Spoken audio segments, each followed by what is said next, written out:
শমশেরগঞ্জের নতুন শিবপুর এলাকায় এক দিনের ভাঙ্গনেই গঙ্গার জলে শৈলীর সমাধি হল 13টি বসতভিটা। নদীগর্ভে বিলীন হয়েছে প্রায় 200 মিটার এলাকা। সকাল থেকেই ভাঙ্গন শুরু হয়, তবে বিকেল অবধিও দেখা মেলেনি সরকারি কোনো কর্মকর্তার।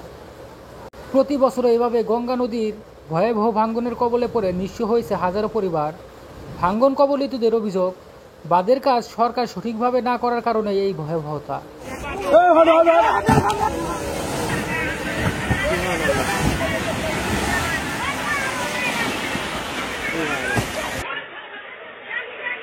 ভুক্তভোগীরা অভিযোগ তুলে বলেন, সরকারের দুর্নীতির বেড়াজালে আটকে আছে শমশেরগঞ্জ। সঠিকভাবে কাজ না চলায় হচ্ছে এই দুর্গতি। বাঁধ নির্মাণে অনিয়ম, দুর্নীতির ফলে শমশেরগঞ্জবাসীর আজ এই করুণ দশা। দীর্ঘ 10 বছর ধরে এভাবেই গ্রাস করে নিচ্ছে একের পর এক গ্রাম। তবে সরকারের নেই নদী শাসনের গুরুত্বপূর্ণ কোনো পদক্ষেপ। পানি কম থাকলে যেখানে বাঁধের কাজ শুরু হবার কথা, অথচ পানি বাড়লে শুরু হয় বাঁধের কাজ। কোটি টাকার বাজেট পাশ করে 2-4 বস্তা জিও ব্যাগ ফেলে ধামাচাপা দেওয়া হয় বাঁধের কাজে। গঙ্গার ভয়াবহ এই ভাঙ্গনে অনেক পরিবার অন্যত্র চলে যাচ্ছে, আবার কেউ বা আশ্রয় নিচ্ছেন খোলা আকাশের নিচে।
অসুবিধা নাই,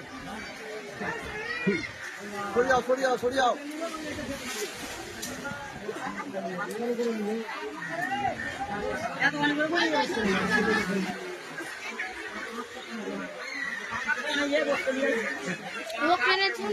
ভিডিও করবো, ভিডিও করে এখানটা